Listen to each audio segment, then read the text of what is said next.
Hi, everybody. This is Saad. Today, I'm very excited to have a wonderful guest, a prolific author from India, Rajiv Malhotra. How are you doing, sir? Wonderful, Gad. Wonderful to meet you. I'm looking forward to this conversation between two of us, both Americans, but from different civilizations. So, Well, I'm Canadian, so I'm almost an American. okay, well, you are American, North American. You are There you go. Canadians are actually very fond of saying that they are Americans, which they are. Well, I did study in the U.S. and I was a professor in the U.S., so I'll take that as a compliment. Okay, let me just mention for the people who may not know who you are. I don't know if this is a loaded term or not. You're a Hindutva activist, which basically means, I guess, Indian nationalist. You are the founder of the Infinity Foundation. You're the author of many books, including, let me just plug some of these here, Being Different. Thank you so much, by the way, for sending me all these books. I have to go through them. Artificial Intelligence and the Future of Power. And then arguably the biggest book I've ever had from a guest on the Sad Truth, coming in at about 35,000 pages, Snakes in the Ganga, your latest book. We will be talking about this and many, many other books. Did I miss anything in the intro that you'd like to add before we move on? So, I would like to make a correction. Uh, I'm not a Hindutva activist. Okay, let me tell you how I describe myself. I'm a scholar. First of all, there's a difference between a scholar and an activist because a scholar produces original scholarship and he talks to other scholars. He criticizes other scholars. They criticize him. So there's a scholar to scholar peer discussion going on and controversies and so on. Activists are people who may not do original work. They may not do original scholarship. They may not publish anything of original value, but they take what's already out there by other scholars. Some they agree, some they disagree, and they spin it. So they are more like a distribution chain of knowledge rather than producers of original knowledge. So I take pride in the fact that I published 8 groundbreaking scholarship books. Each of them has made a huge impact. Each of them challenges the prevailing discourse. So that qualifies me as a scholar, I would say. And people have written PhDs on my books, both for and against. The second issue is the term Hindutva. Now, Hindutva has become a loaded term by people who don't like the Hindu Dharma, and they've characterized Hindutva as a sort of a politicization of Hinduism, sort of like if you're a Jewish person, and they sort of say that you are rather than saying you're a Jewish scholar, which is one thing, if they say you are a scholar of Israeli politics, that kind Right. of a thing, Or a Zionist. a Zionist. So a Hindutva is more defined by those people in a limited sense. But a Hindu would consider that being a Hindu includes the spiritual dimension. I have a very active spiritual practice. I write a lot about what I call mind sciences, which is the whole yoga, meditation, the inner being, the metaphysics. I do a lot. Most of my work is on philosophy. And then I talk about the social aspects of life. And in the social aspects of life, I've written about the history of Indian science, Indian mathematics, astronomy, etc. And of course, the political dimension is a part of it. So you might say, in my way of looking at it, Hindutva, or what people have called Hindutva, is a subset of being a Hindu. And so I would define myself as a Hindu scholar or Indian scholar or Vedic scholar. Vedic is the Vedas are the original texts of the Indian tradition. So that's just a quibbling on semantics, but I understand your intention is just fine. I stand corrected. Now, you mentioned one word. You said Hindu Dharma. Can you explain what that word means to our viewers and listeners? Yeah. So the tradition of India, which has gone through many names, the modern name is Hinduism or Hindu Dharma. It starts with texts called the Vedas, which are not uh, prophetic, because prophets see the difference between the Semitic religions, the Abrahamic religion on the one hand, and the Dharma tradition on the other, is that in the Abrahamic religions, God speaks to the prophets and through the prophets to humanity. So the prophets are kind of scribes or intermediaries. They are conveying the message that God wants them to convey. And then the issue becomes which prophet is the most recent. And some people believe in this prophet, but not in that prophet. This is why there is a huge controversy among the Abrahamic religions, because some people will say I believe in your prophet, but mine is more recent and supersedes. And the other guy will say, well, I don't believe in your prophet anyway. So who is prophet and who is not becomes a debate on history. Now, in the Indian traditions, the original knowledge is not from prophets. The original knowledge is from people we call rishis, who are enlightened beings, and every human being has the capacity to be enlightened. You have that capacity, I have that capacity. There's nothing unique to an ancient person who was a rishi. We are all hardware equipped to be rishis. Some of us achieve it, most of us don't. But a rishi is somebody who achieves a state of enlightenment where he understands the first principles of truth. He understands the metaphysics. He comes in direct contact with the ultimate reality. He achieves a state where he is inseparable. There is no dichotomy, no separation between him and the ultimate reality. Now, this is available to every human being in our metaphysics, which is shared by the Hindu, the Buddhist, the Sikh, the Jain, all the four Dharma traditions. They share this idea. So your question is so important because the difference between the Abrahamic religions and the Dharma traditions is that the Abrahamic religions, I've classified them as sort of historically determined, history centric. They are historically dependent in the sense that God intervenes in history in unique moments, and then He won't intervene again in the same way, and He may intervene later through a different prophet. And so, if you miss that history, you missed it because God said, "Hey, listen, guys, I am not going to keep talking. I spoke once, and it's too bad if you didn't get it. But I did leave enough evidence. I left some stone tablets. I left some manuscripts. I left various traditions. So you better go back and get your history right." In the Indian tradition, the supreme person, there's one supreme person we have, same as you guys do, but the supreme person behaves differently. The supreme person says that I'm always available. It's sort of like there's a cloud and anybody can go on the cloud and tap into it, but they need to have the right protocol. They need to have the right technology to tap into the cloud. So the Dharma traditions work differently in the sense that the ultimate reality is available to everybody at all times. They just need to be able to tap into it, and those who can are called rishis. Gotcha. So the rishis produced works which we call the Vedas, similar to the Old Testament, the New Testament, and the similar to the Quran. But these are not things that scribes wrote down because God dictated to them. These are things that they discovered. They discovered in enlightened state of consciousness. Gotcha. So there are many, many rishis, like there are many prophets, and these many rishis came up with different insights, and so these have been compiled into texts called the Vedas. So that became the origin of our faith. And so as this faith moved over time, people gave it different names. Some people called it Sanatana Dharma, which means eternal Dharma, the Dharma forever, which has no history of first, last. It was always there. This is the eternal truth. Then some people gave it different names, and now modern people have called it Hinduism. And when the British called it Hinduism, some Indian nationalists didn't like ism because they said, we don't believe in isms. That's a very European kind of a suffix, and it sort of turns it into dogma. So I would have said, okay, if you don't like Hinduism, you should call it Hindu Dharma because that is perfectly Indian term. But they coined the term Hindutva for that. Got it. So the origin of the word Hindutva is about 100 years old. And it's a reaction to the British calling it Hinduism and the Indians wanting to take it back into their own term. So they coined a new term, Hindutva. Now, technically speaking, Hindutva means the essence of Hindu.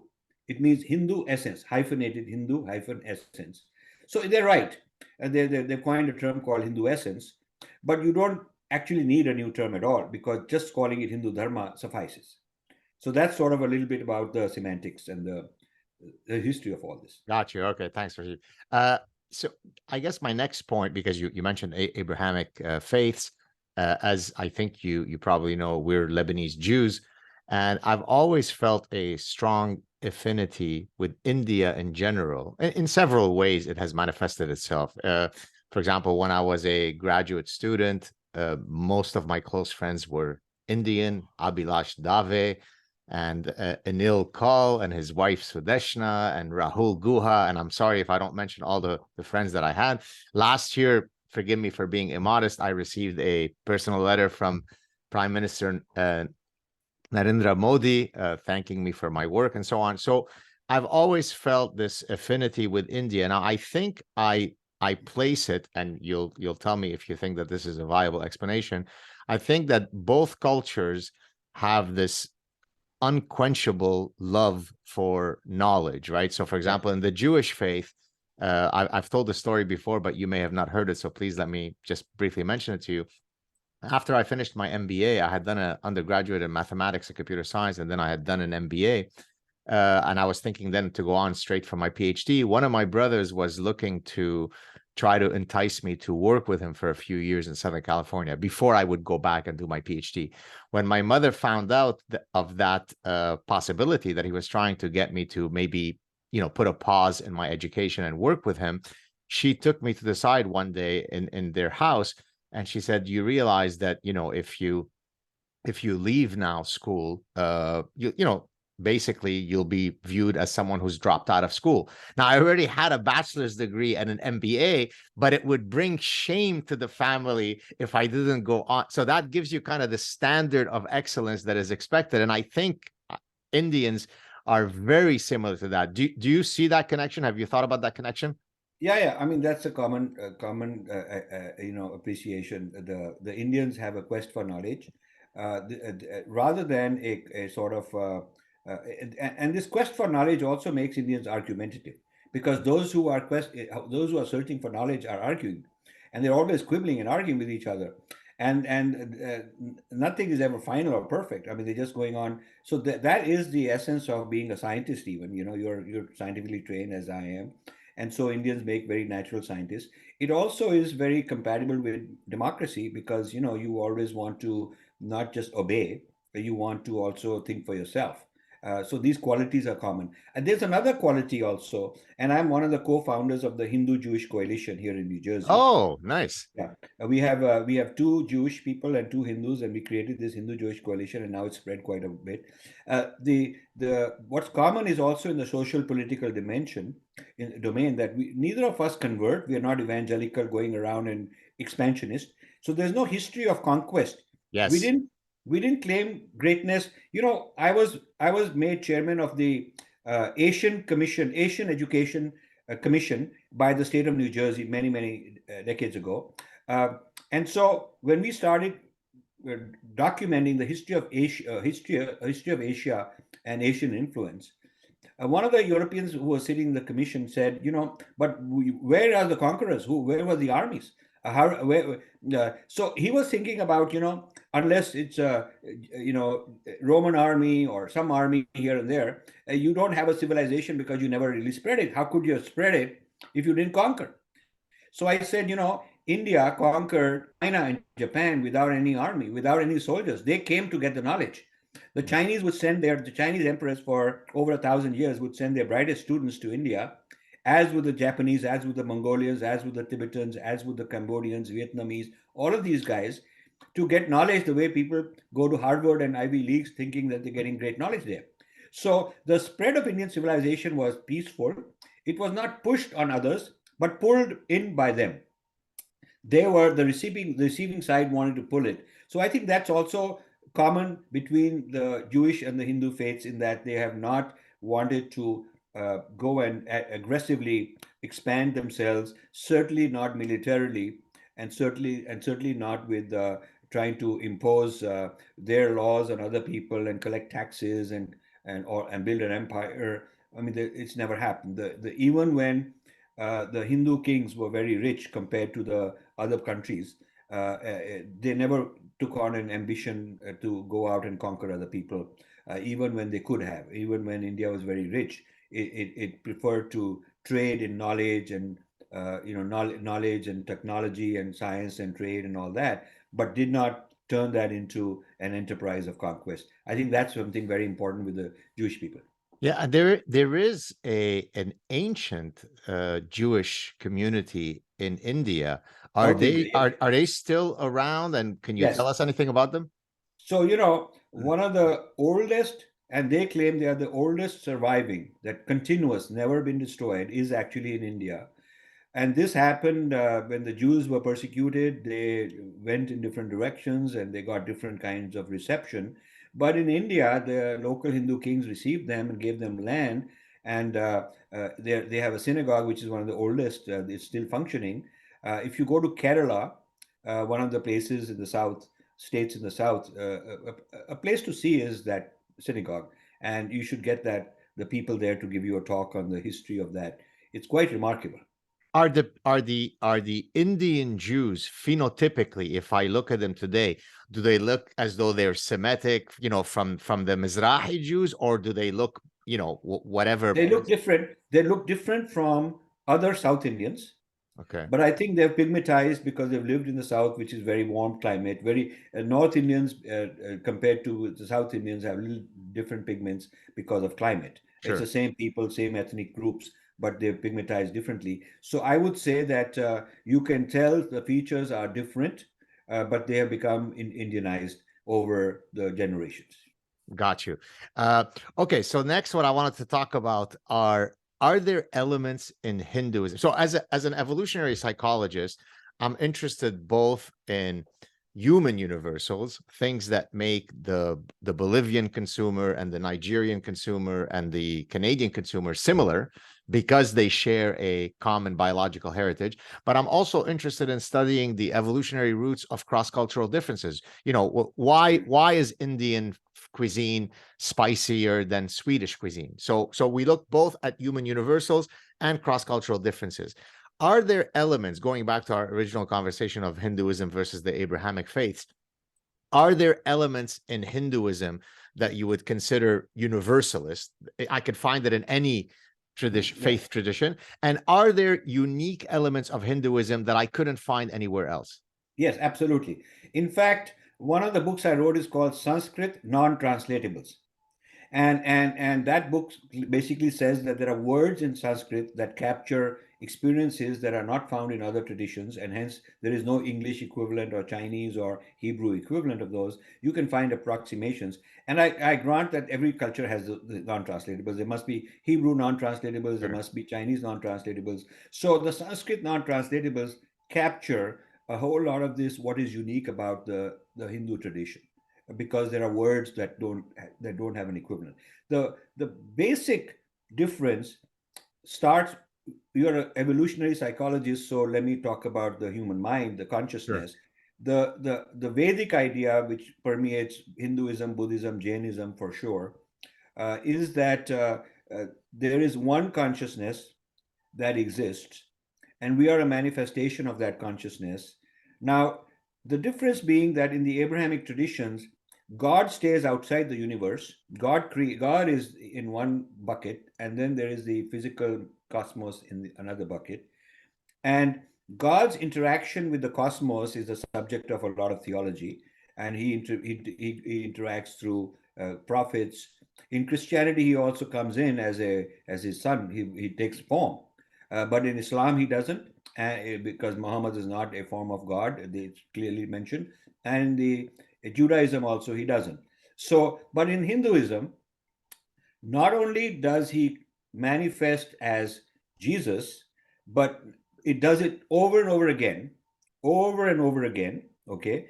And not only that, but the entire cosmos is nothing but the body of the Supreme Person.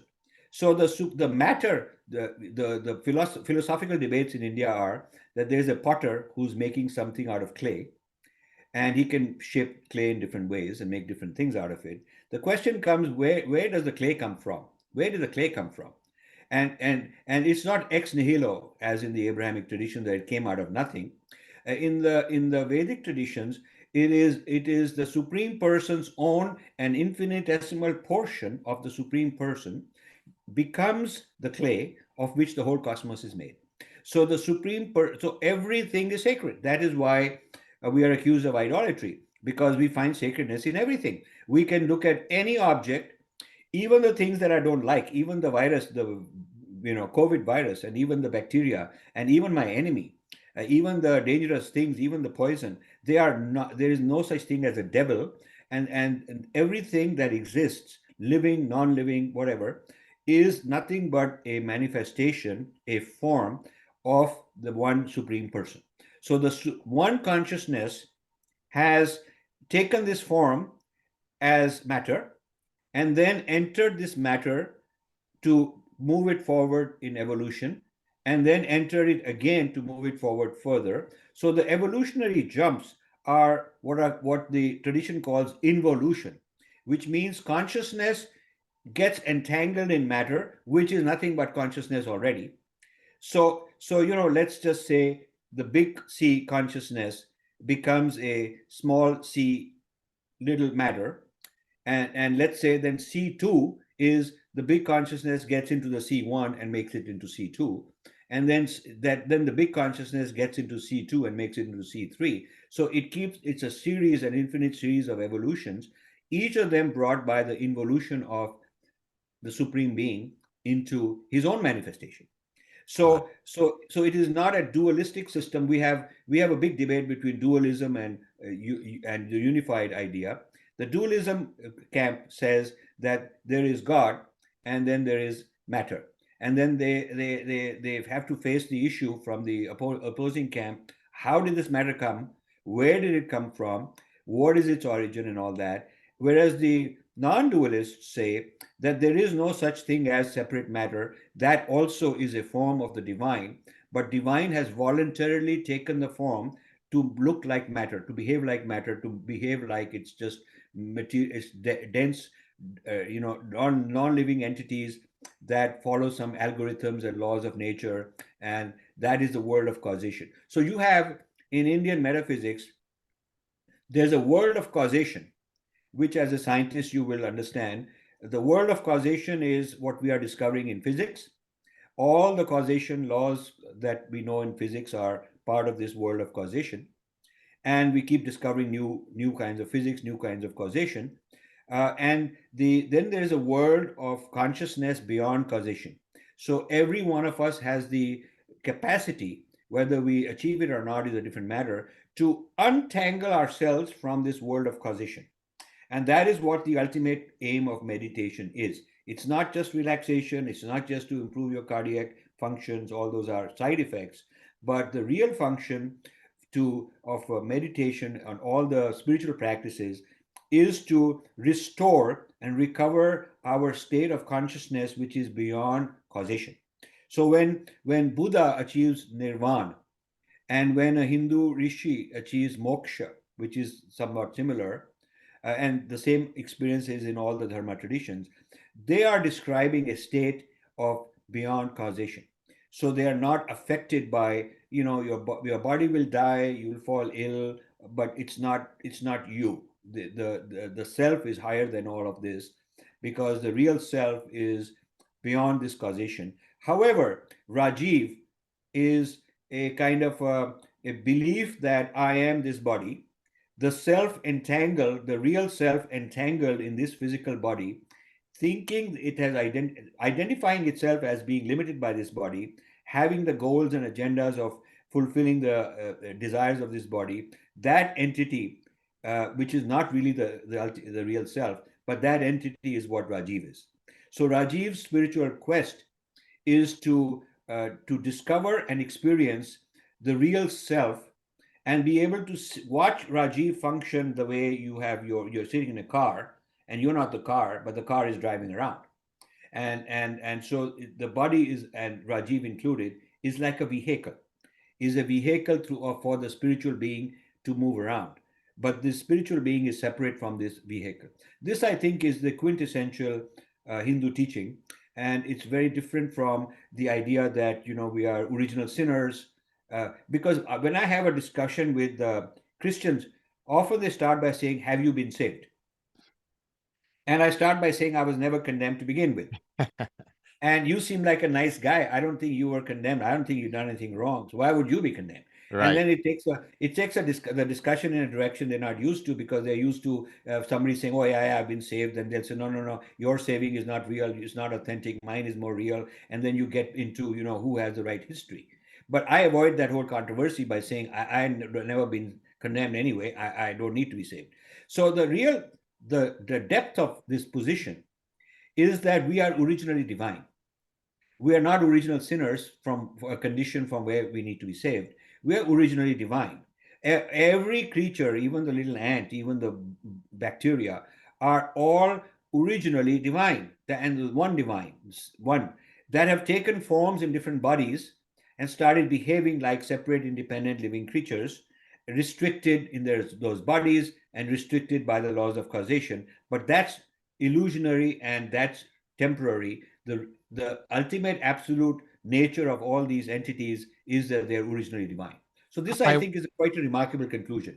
so I wonder then if if the Catholics start with the premise that they are born of original sin, and as you said in the Hindu tradition, you're born as a divine entity. I wonder if this may be a stretch, but I wonder if on an existential level, the person who follows Hinduism is inherently more existentially happy because he is not squashed by the stain of that original sin. Is there any empirical research that suggests that inherently Hindus are more likely to be existentially happy because of their faith-based teachings as compared to, say, the stifling of guilt that you might experience in Catholicism? Has that ever been So, studied?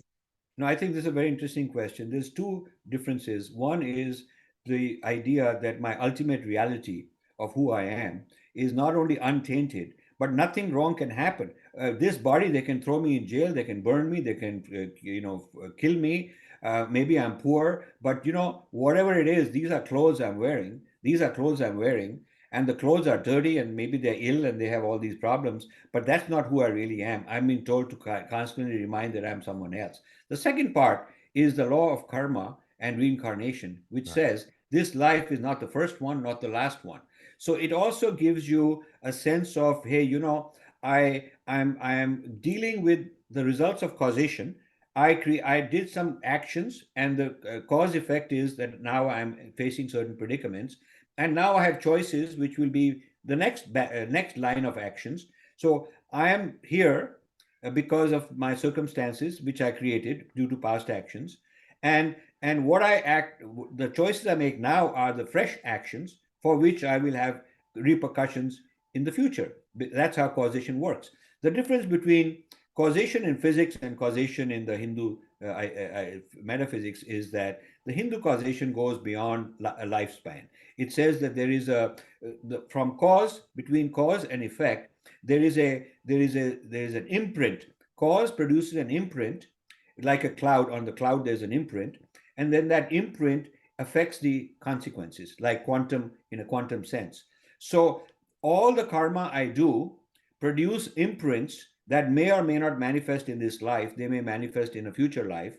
So when I die, this baggage of imprints has to find another body to express itself, and it may find a body of this kind of person or that kind of person, whatever is the best fit to express itself. And so this karma keeps playing out from life to life. Now, the effect of this is a bit of a complacency. Hindus can also be very sort of complacent and say, now, why should I worry? Why do I have to go and fight these guys? They'll figure it out. If not in this life, next life. I was going to Maybe, exactly speak to that point. Okay, and yeah. maybe I'm suffering, but you know what? I'm doing the right thing. Next life, I'll be okay. So the accommodation of not being limited to this bodily self and not being limited to this particular life of the bodily self, these two have the effect that Hindus can easily talk themselves into saying that all is well, you don't have to worry. This has good things and bad things about it. Right. I mean, the problem is that you don't have the ambition to go fight and kick ass and get organized and take revenge, and all those kind of things are not as easy. It's very difficult to mobilize Hindus to go out and do something. because they'll always give this kind of argument. They'll say, why should I do it? He's doing all this because he's ignorant, but I shouldn't be like him, like that. On the other hand, the positive is that, there is less, there's no call for violence against others. Right.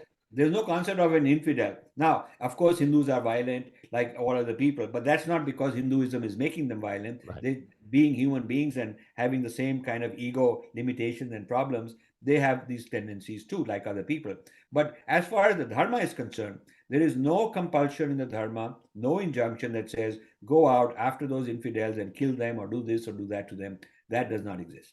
But to build on your comment about Hindu complacency that you mentioned about 2 minutes ago, the point that I was going to make is that, for example, if you look at atheists, and I've made this argument that an atheist, in a sense, by his non-belief, has to abide by carpe diem as a motto, because there is the party is going to end and there is no do-over. So you better, go after it today. And therefore that's an antidote to complacency. Whereas in the grand metaphysical narrative of Hinduism, where there is going to be reincarnation, it speaks exactly to your point, which, if my lot today is not good and I don't seize the day today, no worries, there will be some future life where hopefully I will get the rewards that are due to me. So does that build on what you're saying?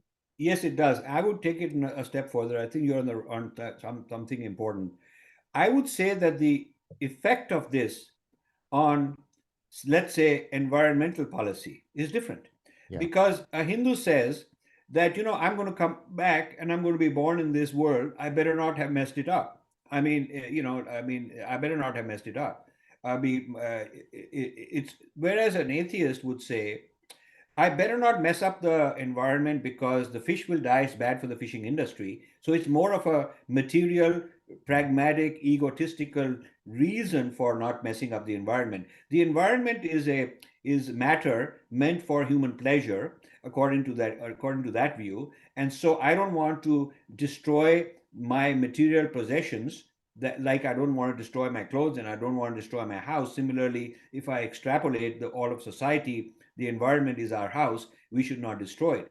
But there's nothing sacred about it. It is not God's manifestation. It's not God's body like it is to the Hindus. So for the Hindus, the reason why the environment has to be protected is because the environment is God's form, and therefore it is a sacred entity. And I, as a creature, will going to be born again and again to this is my domicile, and so I don't want to ruin my domicile. So the depth of conviction on which the Hindu operates as an environmentalist is quite different from that of other people. Got you. Okay, a couple of general questions about Indian society that I find interesting as an evolutionist. So I'll talk about two things: arranged marriages and the historical caste system. Let's start with the caste system. Uh, where are we in terms of the instantiation of the caste system today compared to, say, 50, 100 years ago? So there are two Sanskrit words. One is called Varna, Varna, which means occupation, and that is not by birth. Okay, and then there is something called Jati, which is community, your ethnic group, your community. Now, traditionally, occupation was classified into different kinds of specialties, but they were not by birth. So you don't have to be born in that tradition, in that occupation. And there are plenty of examples where somebody was born very poor, very humble, and became a great scholar, and they are worshipped. They are the author of one of the spiritual texts, for example, and they're considered rishis. And then there are other examples where somebody may have been born in a very noble house and very highly evolved people, but he's no good and he's got a very low life. So there are plenty of examples in the ancient scriptures of people navigating professions and navigating, from one strata to another, uh, not in keeping with your parental heritage, but independent. So that is a kind of a karma-based meritocracy. If you think of karma as an individual meritocracy, that's how it works. But over time, things changed. Over time, things became more fixated on nepotism set in. When nepotism sets in, then I want my children to enjoy the good things I have, and I will play favorites to my children over other people's children. And so part of what I want to pass on to them as inheritance is some privileges. So these kind of things I think happen in every society. So they happen in Indian society. Some of the worst there's problems of this kind of thing happened when there were invasions, uh, Islamic invasions. It's politically incorrect to say all this, but the facts are that India suffered 1,000 years of Islamic rule, and these Islamic invasions were very serious, very harsh. They were the biggest genocides that you can imagine in In terms the of order, forgive me for interrupting you. Is it? I've read in the order of 80 million dead. Does that sound right? at least. At Wow. least. And today it's 1.4 billion, but at that time where there were 200, 300 million people, so as a percentage of population at that time, it's a huge amount. I mean, you're talking about a large fraction of the people. And you're talking about the invaders putting the skulls of these people on spears, making these towers of skulls, burning collectively. I mean, so when a society gets so uh, demonized and so psychologically shaken up, and especially the leaders are killed, because invaders like to kill the leaders, because if there are no leaders left, there cannot be a rebellion, and the people who are left behind are easy to turn into slaves and servants. And so when that happens, then society and parents and families huddle together to protect each other and look after each other rather than think of the bigger good. So the society undergoes all kinds of trauma, and a traumatized society in India's case ended up with a lot of communities looking after themselves, some of them becoming Muslims, some of them becoming compromised Hindus, some of them becoming kind of nebulous and opportunistic, going this way, going that way. Some of them saying we are Hindus, but we kind of keep a low profile. We won't be very proud of it. And all of this has an effect on the economy. The economy goes down, and it has an effect on social structure, which becomes stratified. Because the stratification is one way that a society can sort of manage its pain, where some people have more than others, and they want to hang on to it themselves.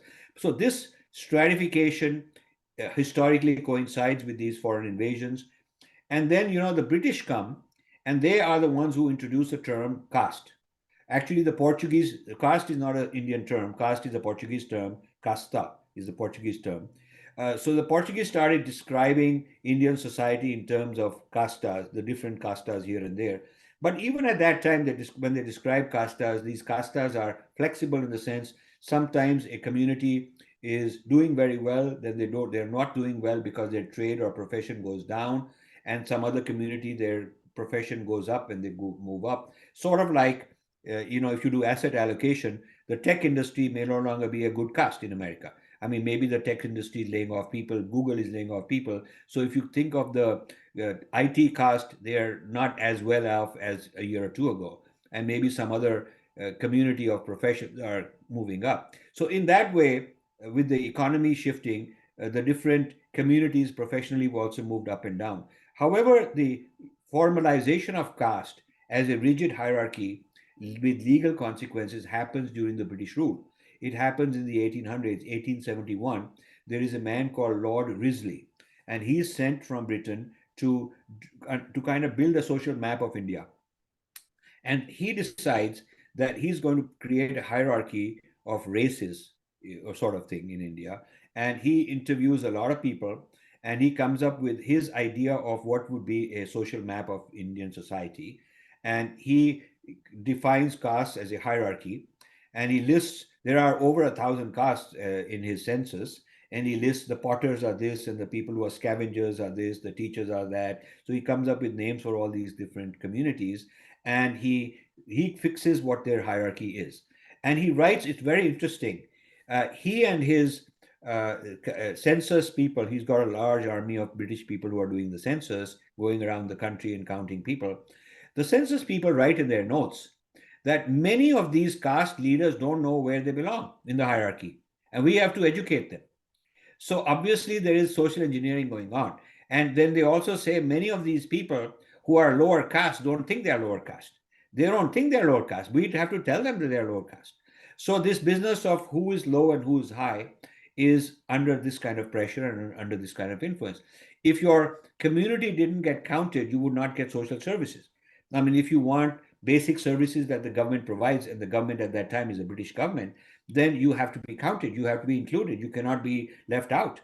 So all of this happens, and the caste system as we know it today gets created. Now, the stupidity was that when India got independent 75 years ago, they should have disbanded this. They should have disbanded the caste system, and they should have said affirmative action will be at the individual level. So an individual who's poor will get special treatment regardless of his heritage, and somebody who comes from a certain background of certain benefits he's gotten, by birth, will no longer not have those same privileges. So they should have done it at the individual level to kind of reward, to give extra help to people who need help. So okay, But so hold on. instead of So forgive me for interrupting you. So in the US system where you have race-based affirmative action, in right, India you have caste-based affirmative action. So yes. for this professorship, Brahmin need not apply. We're only looking for whatever the excuse the term. I don't know if it's politically correct. The untouchables, The Dalits, Dalits. yeah. So the thing is, this particular hierarchy of castes, which was created by the British, and then the Indian government turned it into affirmative action, had the effect of political parties being created along caste boundaries. Mm. So Indian politics, democracy has a role to, unfortunately. Democracy gave the opportunity for people of a certain community to say, we'll come together, and it's a parliamentary system. And in out of say 500 seats in the parliament, if we get one or two, at least we get represented. And maybe this guy will then negotiate a better quota for us. Our percentage allocation of seats or jobs will be better if we have a member of parliament. So this parliamentary democracy allowed leaders of various castes to look at it as an opportunity, and this is called vote banking, which means you measure your importance as a political leader based on how many votes you got in your bank, and that means how big is your caste and how many of those people are going to vote for you. So this is how Indian politics has become, and unfortunately, all this is often blamed on Hinduism. Actually, it's a very complex history, and Hindu texts from the Bhagavad Gita onwards constantly say that you are the outcome of your own individual meritocracy. That it's your individual meritocracy. So that's kind of a long-winded answer. But my latest book, Snakes in the Ganga, We're gonna the get to it. largest chap, the largest chapter in that, chapter 600 pages, is on the history of Indian social structures. Okay, This well, all of this is explained in details in 100 pages. so I'm gonna soon segue to the second question I was gonna ask you about arranged marriages. But so as a segue, so so in evolutionary psychology we have a principle called assortative mating, or colloquially, birds of a feather flock together, right? The idea that for a successful long-term marriage, you want to marry someone who has similar values to you, similar beliefs, and so on. So is there assortative mating along caste lines? So what I mean by that is, am I more likely if I'm a Brahmin to marry a Brahmin, and if I'm a Dalit to marry a Dalit? Or Yes. today, no one looks at that, nobody gives a damn, nobody asks that, you marry whomever you love? So the answer is yes to both.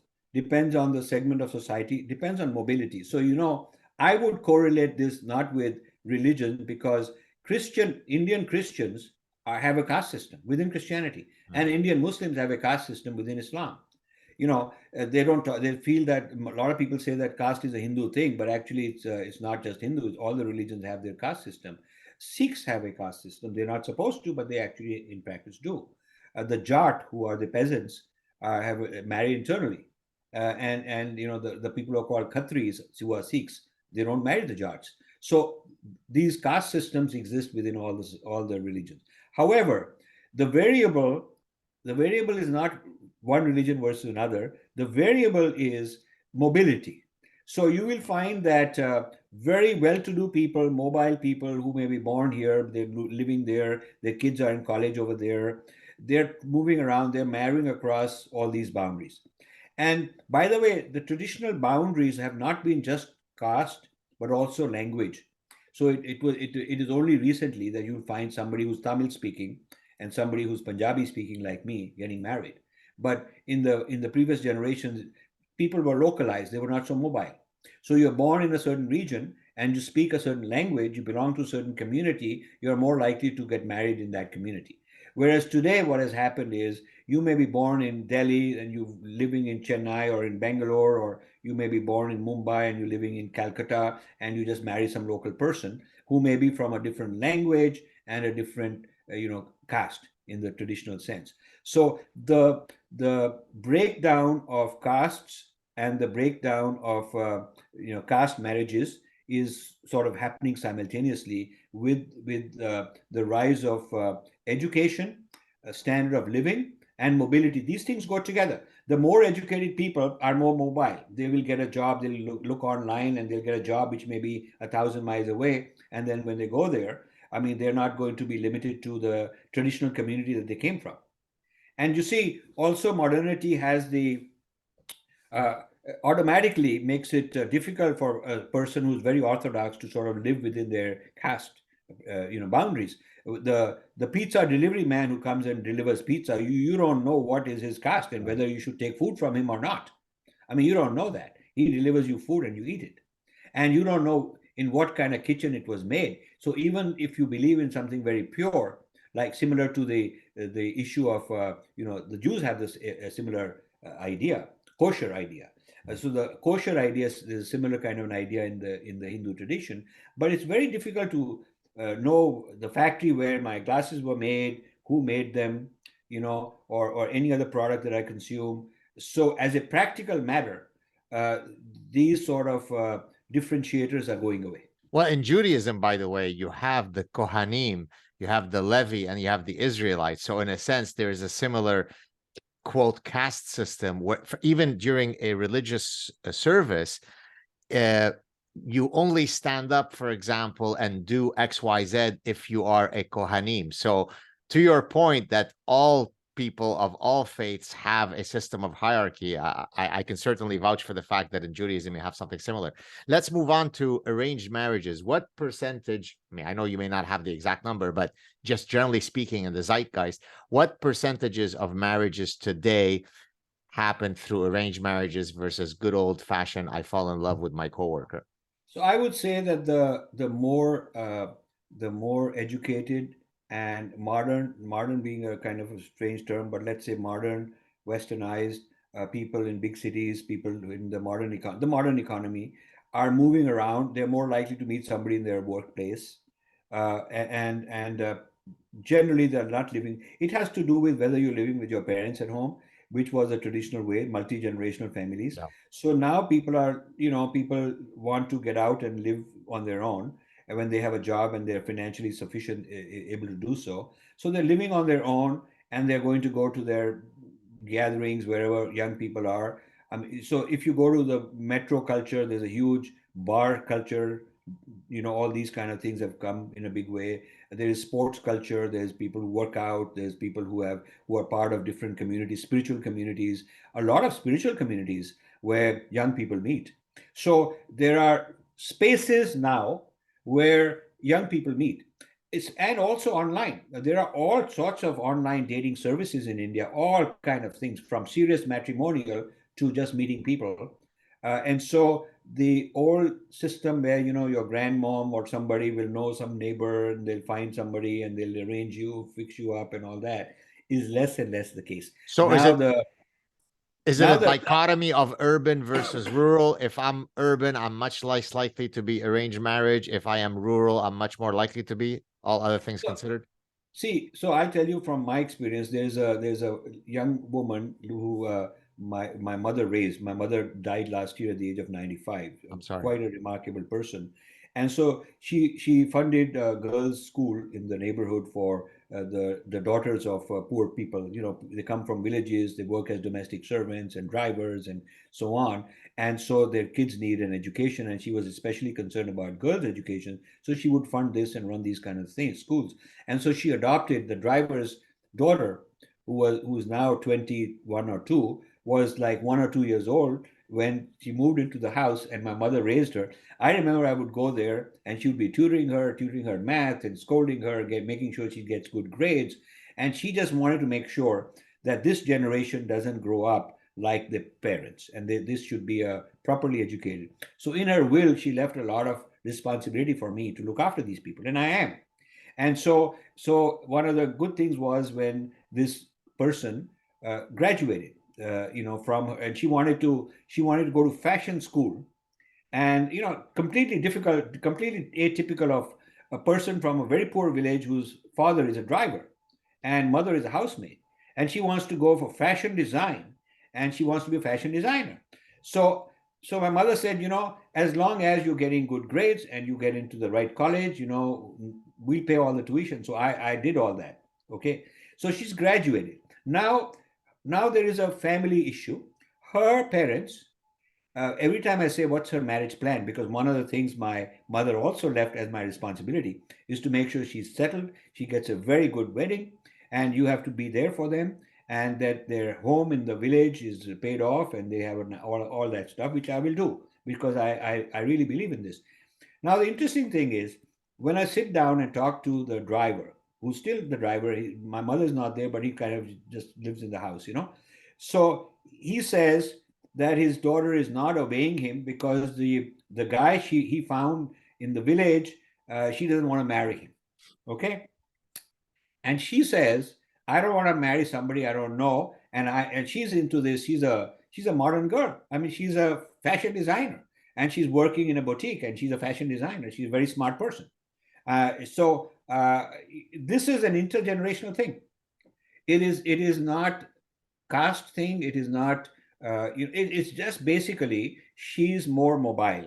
Yeah. She's raised in a different level of education, and she doesn't want the idea of she'll go back to the village and have to marry a guy who's not that well educated, and she doesn't want to be a housewife in that sense. So you're seeing hundreds of millions of these revolts, and this is good. I see it in a positive sense that there is no international human rights, no feminists coming and beating up. It's average human beings doing what they want to do with their lives, and there is plenty of agency that people have, and they optimize their life based on their own person. Now, there are other girls, I'm sure, her age who think differently, who will say that, dad and mom will fix me up with some guy and I'll go home and be married and live in the village and raise a family.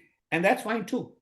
So I think Indian society gives immense number of choices now, and there is no top down kind of. There are all these NGOs trying to engineer and tell all these people what's good for them, but I think they have limited success. In the end, the people are very empowered. They have a lot of agency, and they'll end up doing what they want to do. Beautiful. Rajiv, I know we had scheduled only till noon. Can we go for another 10 minutes? Because I want to spend a bit of time talking about this mammoth right here. Can we go for Let's another do 10 it. minutes? Okay. So abrupt change of topic. I mean, possibly. This book, although I haven't read it yet, I plan to, do it at some point, very much links to, let me move this here, to my book, The Parasitic Mind.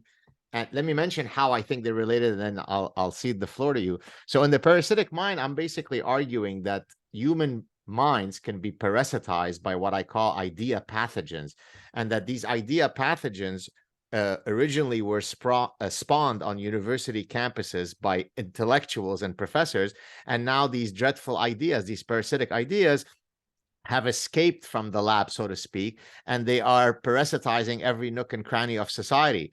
And so then I was happily surprised when I was going through a review of your book. In a sense, you're talking about something very similar, right? You're talking about a few, what I call idea pathogens, that are part of the cluster of wokeism, the Marxism, and so on, that is now infiltrating Indian society. But you have an interesting thesis, and where you place the original lab of where the leak took place at Harvard University. Did I summarize that correctly and then take it from Brilliant. there? No, brilliantly. You said it in a different way than I expressed it, but it's actually a very good way. So what surprised me is this. some Indian billionaires who have in the last generation made tens of billions. Some of them are in the top. One of the guys is the richest, or the number two or number three richest man in the world. After Musk, there's this guy called Adani, and then there are other families in the top 10 in the world. There are some Indian families. So there are all these very rich Indian billionaires. Some of them, not all, are huge funders at Harvard, and other places.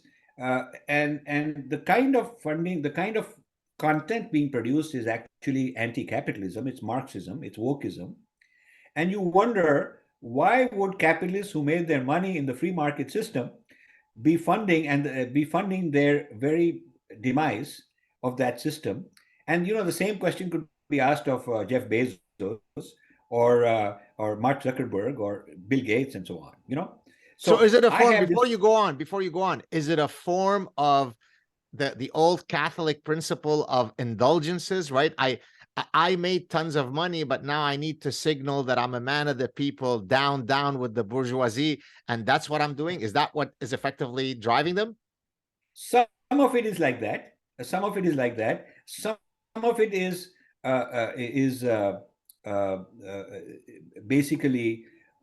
I believe that there is a longer term agenda, which is discussed in my artificial intelligence book, which is to dismantle society. Yeah, that's the book. Dismantle society and create a new digital caste system. This new digital caste system will have privileges based on your social credits, your ESG rating, who is compliant, who Google likes more, who Twitter likes more, who Facebook likes more, their scoring algorithm, who's politically correct, who writes certain things and they think that this is wrong and bad, and they give him negative marks and they deplatform him, and who writes the right kind of things, and therefore he's considered a good guy. So I think algorithms and artificial intelligence have become, in the social media and other places, become the way to create a kind of digital caste system of privileges. And we don't like to admit that while China has this problem of social credit system, we think we don't. We do. Whether it's a combination of your financial credit that the banks have, and your airline frequent flyer, how many privileges you get, and where you shop, and what Amazon thinks of you, and your social behavior, and all these lights and traffic lights, and wherever you go are watching you, and there's facial recognition. So these may be multiple authorities and multiple databases, but they're all internetworked. And so in the end, there is such a thing as you are being evaluated, surveillance is going on, and this is going to evolve into who gets to have what privileges. So there's a whole lot written on this, proposing this from the World Economic Forum, and it's quite scary. This kind of a thing is coming from Harvard Kennedy School. It's coming from World Economic Forum. So the conclusion of this chapter, it talks about this. Now you put this into context of woke. Why would capitalists be supporting woke? And my thesis is they support woke because woke is the wrecking ball of the old society in order to make it possible to create this new hierarchical society. So if I want to create a new hierarchical society where the lowest level people are morons, they're just morons, and they are happily managed because you give them enough goodies, enough joy, enough pleasures, artificial pleasures. Artificial intelligence brings artificial pleasures, and they're happy, and they're going to be complicit, and they're going to vote the way you tell them. They'll buy what you tell them. They're on autopilot. The algorithm is running their life. Okay. Then above that are little more useful people, but they're also kind of compromised, and so on. And ultimately, at the top are the people who control the algorithms. So if you want to create a society of that sort, which I know is a dystopian view, but that's the view I'm proposing here, is a view that ought to be taken seriously, because this view is contrary to the view of consciousness evolution, which is what I believe in. What I wish to have is a humanity that is evolving consciousness collectively, and not where we are evolving algorithms to manage our consciousness, and these algorithms are run by certain people. But unfortunately, this algorithm, so the byline of if you look at my artificial intelligence book, a major part of it is called being versus algorithm. Being is the consciousness, the conscious being, which is manifested, and algorithm is this causation, that is becoming smarter and smarter and trying to control. So this is, I think, the dichotomy. And these billionaires are trying to use algorithms to control being and dumb down the being. And therefore, the woke is a useful idiot. The woke is a useful idiot because they're not going to get liberated. They're not going to get better off. The underclass are not going to win. They're just being used to destroy society. So this is the big game as I see it in this book. And in the case of the United States, critical race theory is the weapon, the Yes. ideological weapon. And in the case of India, it's critical caste theory. That is the same kind of weapon to demolish society, to demolish traditional structures, faiths, religions, family, demolish the family, so that when you have people who are completely helpless, emotionally and psychologically vulnerable, then you can co-opt them and put them into a new system and give them goodies, give them pleasures, give them free Netflix streaming, free sex or virtual sex, give them a place in the metaverse. And those who don't comply will be kicked out of the metaverse, like you've been, excommunicated. So I see a digital hierarchy, a digital slavery, a digital caste system emerging. And I see wokeism playing the role of dismantling the old structures that are coming in the way, including nation states.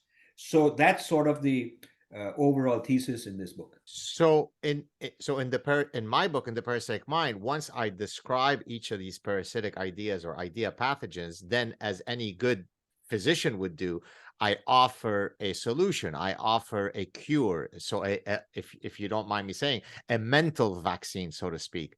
So is there a prescriptive course of action in your framework that says, okay, India's going down into the abyss of wokeism, and here are steps 1 through 4 by which we can extricate ourselves from this nonsense? What is it? Yes, absolutely. So first of all, Indian public needs to put pressure on our billionaires in India that you have enough work to do in India rather than getting Harvard to fix Indian society. Harvard cannot fix American society. They certainly cannot fix Indian society.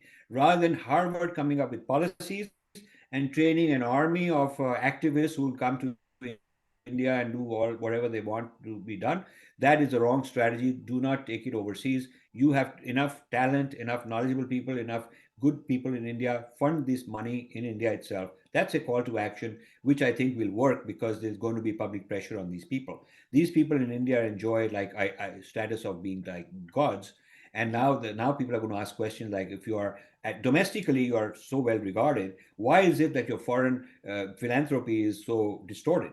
So that's one call to action. Another call to action is public itself needs to resist surveillance. People, this is true all over the world.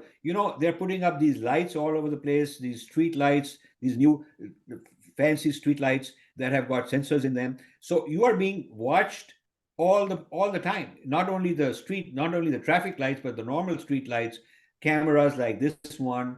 And there aren't enough laws protecting privacy. There just aren't. I mean, they claim to have laws, but at least the laws in India don't exist. What makes it worse in India than in the United States is that the people who ultimately control the algorithms and control the big data are not located within India. They're not accountable to anybody in India, neither the government, nor the law, nor the shareholders. They are people sitting in places like Google.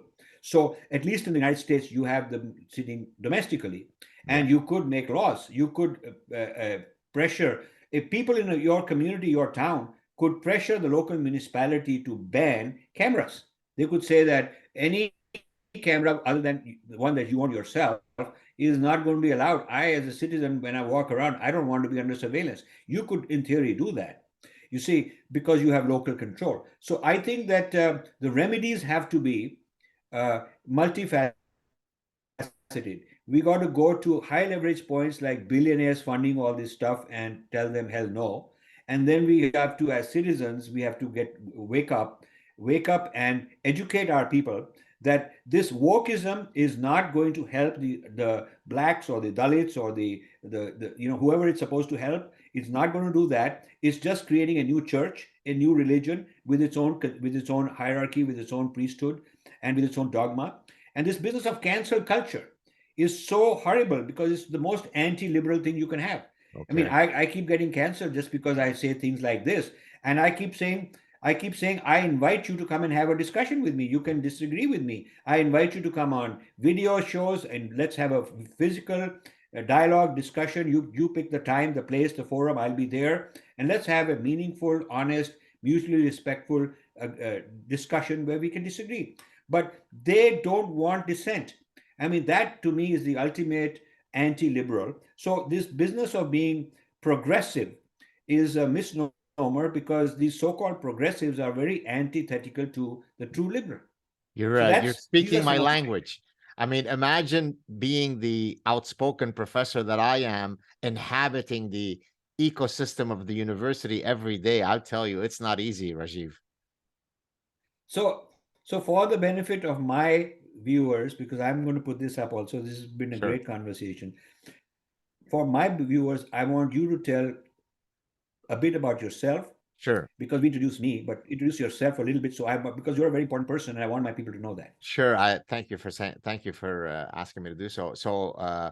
I'm an evolutionary behavioral scientist, which basically means that I apply evolutionary biology and evolutionary psychology specifically to study consumer and economic decision making. For example, how do our hormones affect our consumatory instinct? Okay, so that's my scientific work.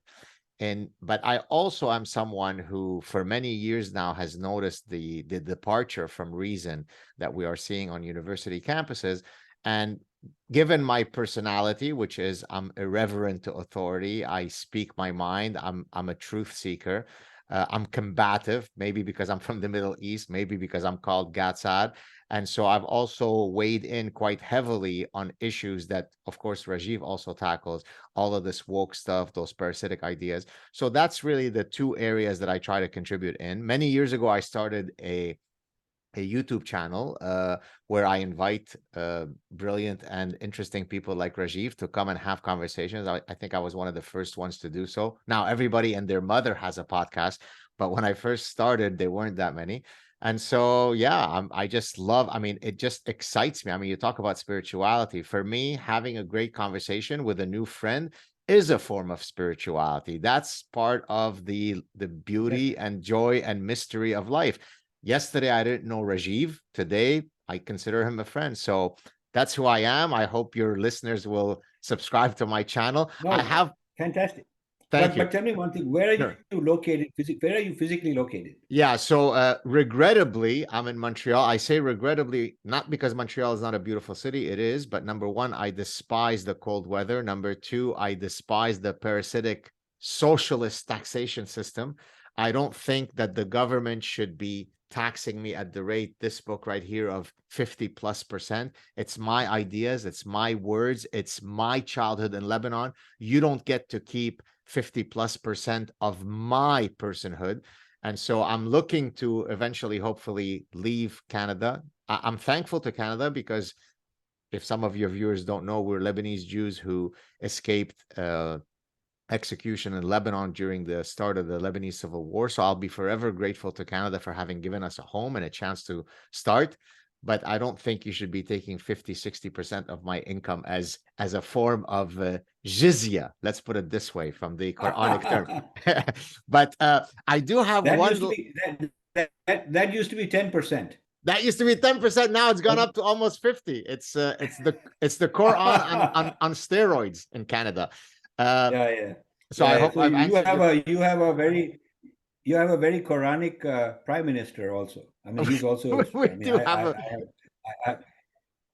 so I'm sorry, you we should fro. have some more questions because this was like just getting to know each other. I would love to. It's such a pleasure. I do have one last personal question for you, and then I'll let you go. Are you ready? So one of the things that Okay, I sure. one of the things that I often ask my guests, it's kind of become a tradition, is the following question. And let me set it up before I ask it. So one of my former doctoral professors, when I was a doctoral student at Cornell, his name is Thomas Gilovich. He pioneered the study, the psychology of regret. And he argued that human beings suffer from two types of regrets: regret due to action and regret due to inaction. Regret due to action would be, I regret that I cheated on my wife and it brought the end of my marriage. I regret that I was an idiot. So that would be regret due to action. Regret due to inaction would be, I regret that I went into medicine because that's what my dad told me to do. I always wanted to be a fashion designer, like the young woman that you spoke of. And I regret that I never did that. And it turns out that over the long term, Rajiv, most people regret inactions more than actions. And so let me now turn it to you, as someone who's lived a rich and full life, hopefully many more years to come still. What would be your greatest regrets thus far?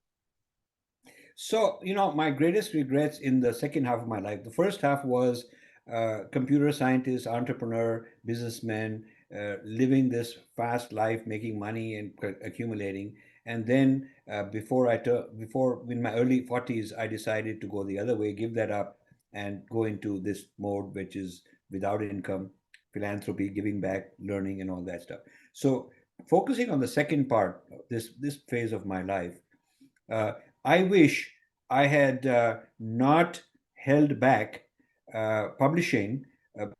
I have 20 more books to publish. Wow. They're almost done. 20, they're almost done. But the point is, in my quest to fix this problem and make sure I've also included that and be perfectionist and keep trying to complete them more and more and more, I wasted so much time. My advice to young scholars is, as you are developing your scholarship, keep publishing it out and you can keep improving upon it. You don't have to wait for some finality or some stage of perfection before you publish it. I really wish that some of the theories that I have developed, which have not yet been published, I wish they had been out 10 years ago, 15 years ago. They could have made a big difference. And I just waited too long. So I didn't manage my own career in terms of the impact on society. I did not manage it wisely. I was too much driven by what was interesting for me. So I would go on and on pursuing something, some problem that was interesting to me, and then leave it, go on for another problem and then another problem, and then the books came out whenever they came out. I think if I had more of a strategy and a purpose, a marketing plan, I could have done a lot better. I, That's my biggest I love regret. your answer because I can so relate, both in terms of the maladaptive perfectionism. One of the scariest things I face as an author is when I receive the galley proofs and I worry, what happens if I don't pick up the comma that is in the wrong place? And so I end up spending an inordinate amount of time going over and over and over the stuff, which of course ends up eating away at your productivity. So I agree with that. And I agree with your second point about not having strategized enough. I actually discussed this in my next book on how to live the good life. And I talk about the fact that I'm very much of a purist. I just go wherever the spirit takes me. If I'm interested in something, I do it completely unencumbered by a careerist calculus. And to some extent, I regret that, because you don't live in a bubble. You do live in a ecosystem where people expect you to do certain things. But on the other hand, if I can assuage your regret and mine, I think the way we do it is really the purity of spirit. You're just going with what interests you. So maybe we don't need to be regretting those things. There is a joy, there is an inner joy in having followed your what we call swadharma, which means my calling. Exactly. Beautiful. Rajiv, thank you so much. This was, you're a delight to talk to. I look forward to many future conversations. Stay on the Yes. line so we could say goodbye offline. Thank you so much for coming on. It was a real pleasure and honor. Thank you. Thank you so much. I really enjoyed this. Thank you so much. Thank you, Rajiv.